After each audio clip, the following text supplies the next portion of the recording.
Hello guys, welcome to BBC Highlights and News. Russia returns 4 abducted Ukrainian children in Qatari deal. The repatriation is part of a pilot scheme to return more of the thousands of children abducted by Russia following its full-scale invasion last year. The youngest child of the 4 is 2 years old, and the oldest is 17. Ukraine has said it identified 20,000 of its children taken by Russia. However, the number of those forcibly deported is thought to be much higher. The International Criminal Court issued an arrest warrant for Russia's President Vladimir Putin in March, accusing him and his Commissioner for Children's Rights, Maria Lvova-Belova, of the unlawful deportation of Ukrainian children.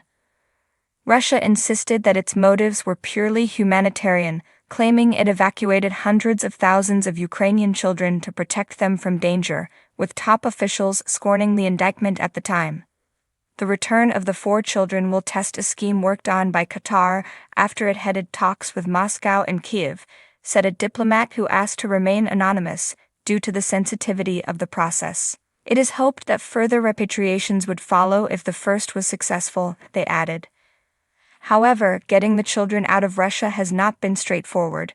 In at least one case, a child had to travel home via Estonia, Latvia, Lithuania, and Poland.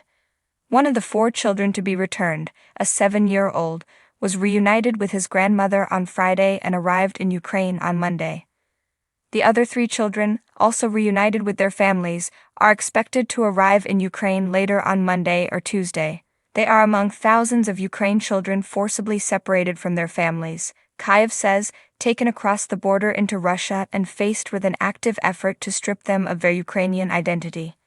The BBC has previously found that Ukrainian children in Russia were frequently told there was nothing in their country to return to and were subjected, to varying degrees, to a patriotic Russian education.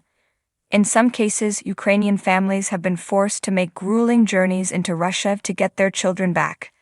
It is thought that so far only around 400 Ukrainian children have returned before Qatar mediated the 4's return.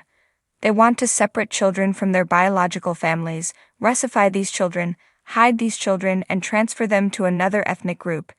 Daria Gerasimchuk, an advisor to the Ukrainian President for Children's Rights and Rehabilitation, previously told the BBC. However, work to reunite children with their families would continue, Ms. Lvova-Belova said in a post on her Telegram channel, quoting President Putin as saying, "We have never been against children being reunited with their families. Russia would also help pay transportation and accommodation costs, and where necessary carry out DNA analysis," she added. Qatari Minister Lalwa Al-Qadr confirmed the mediation in a statement, calling the repatriations only a first step. "We are encouraged by the commitment and openness shown by both sides throughout the process, which we sincerely hope will lead to more initiatives aimed at de-escalating tensions and building trust between the 2 parties," she added. Thank you for watching. Please subscribe to our channel to see more.